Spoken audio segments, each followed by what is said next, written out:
everyone. I have some very exciting, fun things to share with you all today.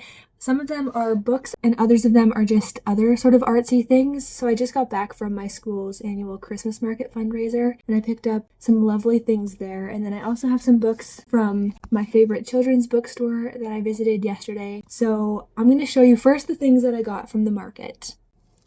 So this is like a Discover Switzerland with Heidi package that I actually didn't really mean to buy because I already have a copy of Heidi. I was trying to up the bid value on the online auction and I ended up winning it, which is fine. It's very beautiful, but I think I'm probably going to have to find somebody to gift it to because, yeah, it's just a really cute present for a little girl. So let me show you guys. So it came with this cute little Swiss chocolate bar magnet. Really pretty Heidi edition here. And then this Switzerland tote bag, which is very cute. It's got Zurich, it's got Geneva, Matterhorn. So a very sweet little gift set here.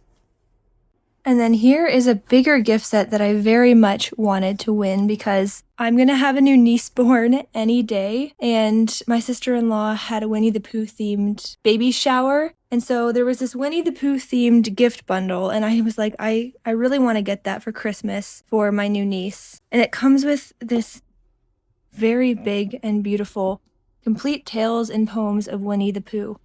Like, look at this book. Wow. Like, it is absolutely stunning. Oh my goodness. I mean, it's worth it for this book alone, but then it also comes with all kinds of other things. Honey and lemon tea. Very cute. 2 little girl toddler hats. This one in a very pretty yellow.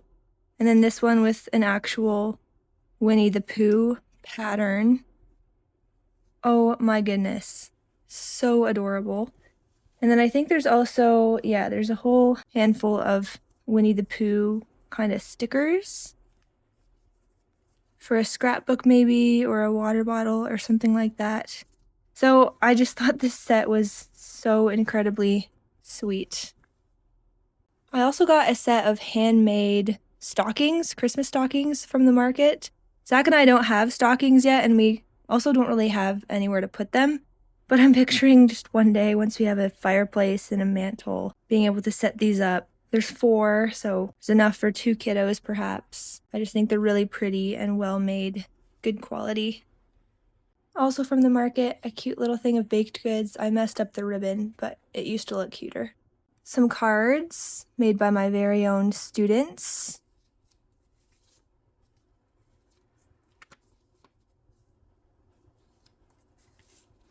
And here's like a Westminster Cathedral scene. Absolutely stunning. And then finally, got this beautiful print of Holland. Anything Holland, anything the Netherlands is my jam. I'm very proud of my Dutch heritage and I just adore the windmill and the ocean and the canals and all these things. So I'll have to find a frame for this guy.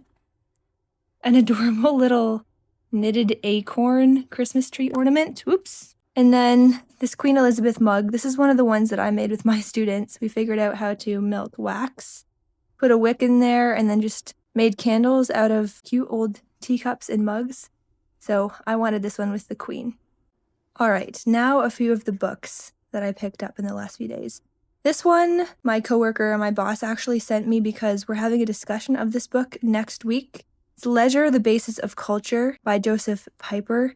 This book is absolutely fantastic. I started reading it this morning. I got through a few chapters here and I am just loving it. I love this quote from Plato here. It sort of represents actually the argument that Piper's going to make in this book. This is Plato. But the gods, taking pity on mankind, born to work, laid down the succession of recurring feasts to restore them from their fatigue, and gave them the Muses, and Apollo their leader, and Dionysus as companions in their feasts, so that nourishing themselves in festive companionship with the gods, they should again stand upright and erect. Anyways, once I finished reading this book and had the discussion, I will probably share some more thoughts on my YouTube channel in a future video. This I picked up from my favorite bookstore. It's Edgar Allan Poe's Great Tales and Poems. Oh man, I do love Edgar Allan Poe. I don't read enough of him. I've read a few of his shorter works here, and I'm just like, I need to read more Poe. And Angelina Stanford from the Literary Life podcast and the House of Humane Letters is doing a course soon on Edgar Allan Poe, and it looks really, really good. I think what she's trying to demonstrate is how Edgar Allan Poe is actually sort of continuing the medieval tradition in America through his writing. So I'm fascinated by that. So I figured I should probably read some Poe and then maybe consider taking that course with her. This is technically like an early Christmas present from Zach to me. It's the illustrated letters of the Brontes, and I haven't read through it yet, but I was flipping through it in the bookstore and I was just like, oh my goodness, here is a lot of the historical background, the lives of the Brontes. You know, getting into their letters, their poetry. This is a way to come to know the women, Charlotte, Emily, and Anne, behind some of my favorite works of literature. So anyways, I am so excited about this. So beautiful. Absolutely stunning book. They had one of the letters of Jane Austen too, but I'm more of a fan of the Brontes. This Paddington collection is actually for a coworker who's about to go on mat leave. I am part of the care team at my school, and part of what we do is hospitality and taking care of people who are reaching important milestones in their lives. So all of the staff are going to sign this front cover for our coworker who's going to be leaving us for a year or so, maybe longer, depending on how it goes with the baby. I just love Paddington and his adventures in London. They are so delightful, so I figured this was a good way to go. And there is nudity in here, just preparing you. I'll try not to show too much of it, but there is the occasional nude. I know some people prefer not to see that.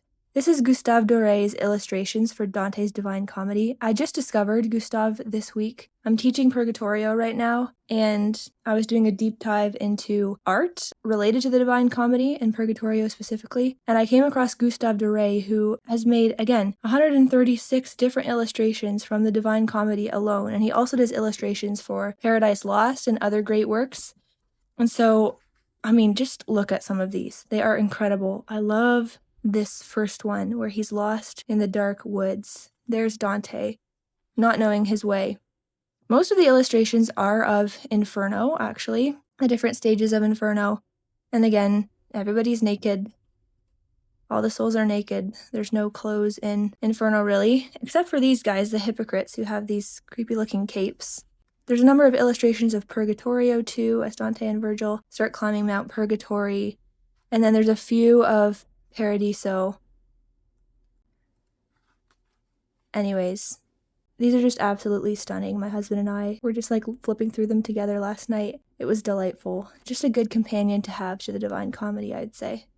So that was my haul. I look forward to the Christmas market every year because my school puts it on so well. It was a Christmas cafe with, handmade student ornaments and other student work, artwork and things all available. And it was really fun because my mom, my Oma, and my grandma came to check out my school and check out my classroom. So I was able to give them a tour of the school, show them my classroom, and they were just delighted by it. My Oma was a teacher, and she's always been one of my inspirations in life. She always encouraged me to write, to study hard, to do well in school. And so I feel like she was very formative in terms of who I am today, which is somebody who loves school and teaches literature and history and is a serious writer, just a lifelong learner and reader. So it was pretty special to have them there in my classroom, checking out my bookshelves and things.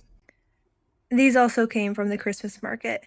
I think I'm going to spend few hours switching out all my fall things for Christmas things.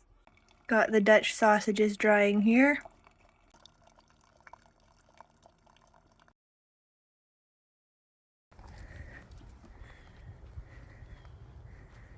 It's been a while since we went disc golfing, so we thought we'd come out, but a thunderstorm is starting. Right, hun? Yeah. We'll see how long we last. Go.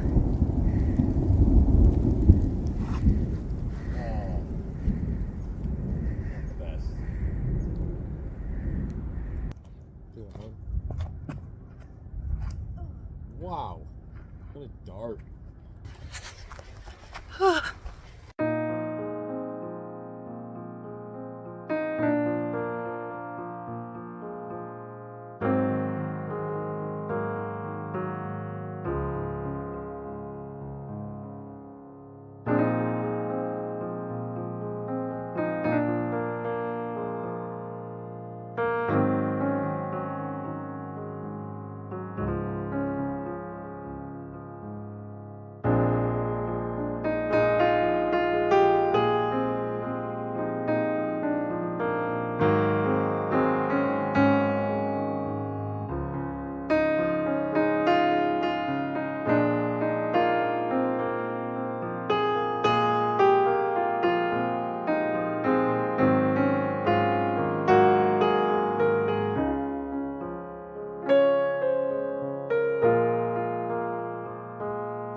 picked up 2 beautiful editions of Every Moment Holy, which is a liturgical book for basically all the parts of your day and for most activities that you would take part in. For example, a liturgy for the planting of flowers, a liturgy for the washing of windows. These ones might be my favorite though, a liturgy before beginning a book and lament upon the finishing of a beloved book. And then this one, a liturgy for fiction writers. So beautiful. A liturgy for changing diapers. Anyways, I'm hoping to give at least one of these away for a Christmas present. Maybe both. I will see because I kind of want to keep one for myself. Yeah, I'm just going to be talking about it. I'm just that looks so creepy. Stop. Zach is curious about what this book, Leisure, the Basis of Culture, is all about. I'm heading to my book discussion in like half an hour, so I think I'm just gonna go over a few things. Ready, Zach? Okay. So in the preface, he's sort of summing up the argument of the book, and he's saying that culture depends for its very existence on leisure. And leisure, in its turn, is not possible unless it has a durable and consequently living link with the cultus, or divine worship. So I guess we need some definitions first to actually make sense of this. So culture, Josef Pieper defines as those good gifts and qualities that lie beyond the immediate sphere of man's needs and wants. They're the things that belong to a truly human life that really make life worth living, but they're not like necessary for like physical sustaining of life, if that makes sense. So basically the arts and knowledge and these kinds of things, and philosophy. So he talks about how philosophy is kind of like the high point of culture in a sense. Philosophy requires silence and a contemplative attention to things in which a man can begin to really see how worthy of veneration things really are. You need that silence and that quiet to actually properly think or to produce art, basically, and things that contribute to culture. But you can only philosophize in the sphere of leisure. But the only reason that they had moments of leisure in the ancient world was because of these festivals, these holidays around the cultus and around divine worship and the worship of the gods. And the same is kind of true today if you think about it. The holidays that are like built into our year, for the most part, were originally religious holidays. And even like Sunday, right? The idea of Sunday, a day of rest for divine worship. There's a sense that rest and the leisure that we have on days where we're not like working with our hands and stuff and doing our day-to-day tasks. Those are the moments that we can actually create culture.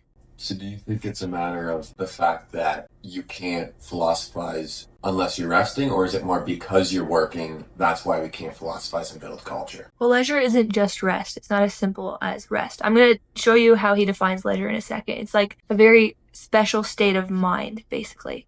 But this is interesting. Like the Greeks, their view of life, they basically were like, we are unleisurely in order to have leisure. So that the reason that we work, we do our day-to-day tasks that are required for the maintenance of our lives and society and stuff, is so that we can have these moments of leisure where we can actually more truly be ourselves. They had a much more like work to live attitude versus sort of, especially in North America, I'd say the live to work sort of attitude. That's not at all what they were about. We work to live. We work and then the life comes after in the leisure. Yeah. But That's what I'm saying, what you said. we don't live to work. We're like working and being busy and, participating in the economy and that kind of thing is not the high point of our being. It's not the purpose of our existence, basically. So it all sort of comes down to like how we think about knowledge. And Josef Pieper says that the essence of knowledge does not consist in the effort for which it calls. So it's not like acquiring knowledge, intellectual work. He's arguing against that idea that there's such a thing as intellectual work. But he's saying that knowledge actually comes in grasping existing things and in unveiling reality. So the highest form of knowledge comes to man like a gift. It's the sudden illumination. It's a stroke of genius. It's true contemplation. It comes effortlessly without trouble. He talks about how in the Middle Ages they had two ways of knowing, ratio and intellectus. So ratio is the power of discursive logical thought, of searching and of examination, of abstraction and definition and drawing conclusions. This is more like the active part in knowing. And then the intellectus was just the understanding of that simple vision to which truth offers itself like a landscape to the eye. And so you need both of these working together. The ratio which is more of an active application of your mind, but also the intellectus, which is receptive and passive, and it's receiving. And so he says the faculty of man's mind is both of these things in one. Okay, let me just define leisure or tell you his definition of leisure. So he says that leisure is only possible when a man is at one with himself, when he acquiesces in his own being. And this is in contrast to the Greek idea of acedia, which is idleness, but not idleness in the sense that we think of it as lack of desire to do stuff and just time wasting. Acedia is sort of like this despair from weakness, the despairing refusal to be oneself, where a man doesn't do stuff because he sort of renounced the claim implicit in his human dignity. And the opposite then of acedia is that man is happy and cheerful and affirms his own being and his acquiescence in the world and in God. So leisure is only possible when you have sort of this right understanding of yourself and your place in the world and God, and sort of a sense of what all things are directed towards, perhaps. So it's a mental and spiritual attitude. It's a condition of the soul. It's an attitude of non-activity, of inward calm, of silence. And silence is, according to Josef Pieper, the soul's power to answer to the reality of the world left undisturbed. And then leisure is also the courage of deep confidence. To be experiencing leisure means that you're content to let things take their course. You have confidence in the fragmentariness of life and history. You have openness and freedom and ease. And he compares it to the tranquil silence of lovers, which draws its strength from concord. So it's just a very special state of mind and spirit by which you're receiving knowledge and you're understanding things about the world, but it's not through really rigorous application necessarily, the ratio. It's through the intellectus. You're experiencing illumination. You're coming into understanding sort of in that silence, and your soul is receiving something. Funny you say that, because I feel like acedia, I feel like that is known to us in the sense of people who are extremely. But that's most people. Acedia is most people. I think we can look at people who take that too far. Anything that is leisure, or if it doesn't have direct purpose, it isn't goal oriented, it's not useful. Like what you're explaining. Well, leisure is useful.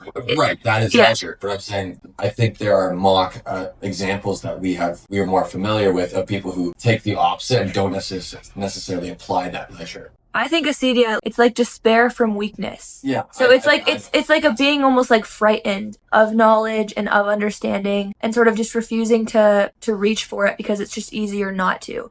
You think of people we know, for example, that just never pick up a book. They have no intellectual life. They never apply themselves to more than the everyday activities. Their work in society, contributing to the economy. That's all life is for them. They have no higher aspirations. And they don't contemplate. They don't think deeply. They don't appreciate art. I think it's more referring to that kind of person. And the motivation that keeps them from reaching out for these things, in some sense, is fear and despair, and not really understanding who they are and what it actually means to be human, and who God is, and how these higher things, art, philosophy, contemplation, can lead us to God. It's sort of a refusal to see that, and also a fear of it, I think. That's what comes to my mind when I think of somebody who's suffering from acedia. But a proponent of leisure is still taking the time to relax and get in that special mind. Again, leisure is not the same thing as just resting and turning off and just relaxing. It is a space where you're not working. I don't know, it's complicated. And then what does this have to do with celebration and festivals and stuff? I'll read this quote from Plato in the beginning again, because I read it in the video already. Plato said, "But the gods, taking pity on mankind, born to work, laid down the succession of recurring feasts to restore them from their fatigue, and gave them the Muses and Apollo their leader, and Dionysus as companions in their feasts, so that nourishing themselves in festive companionship with the gods, they should again stand upright and erect." So this space of leisure, rest from work, and participation in festival and celebration and art, just the space as a whole, has always been directly connected to the worship of the gods. And he talks about how the festival is actually the union of tranquility and contemplation and intensity of life. Because he says, to hold a celebration is to affirm the basic meaningfulness of the universe and a sense of oneness with it, of inclusion within it. And the most intense affirmation that you can have of the universe and your place in it is praise of the Creator and the one who made it what it is. I don't know. Here's another great quote. "The power to know leisure is the power to overstep the boundaries of the workday world and reach out to superhuman, life-giving, existential forces that refresh and renew us before we turn back to our daily work."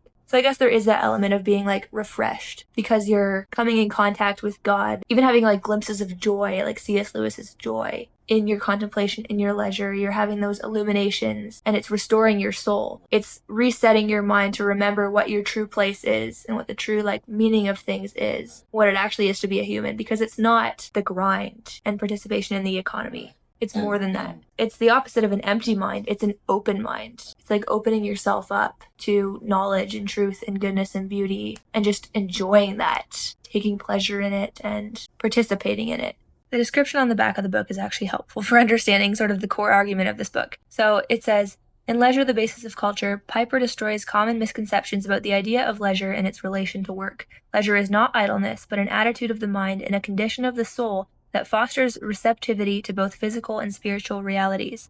Pieper points out that sound philosophy and authentic religion can be born only in leisure, a leisure that allows time for the contemplation of things, including the nature of God. Leisure has been and always will be the foundation of any culture. The ancient and medieval philosophers, the author notes, understood the value of leisure. The modern world, on the other hand, has generally abolished leisure and has replaced it with the world of total work. This has led to much of modern restlessness and despair. Pieper warns that unless we recover true leisure, the ability for silence, contemplation, and insight, for receptivity and intuitive openness to truth, and replace our frenetic amusements and relentless striving, we will destroy our culture and ourselves.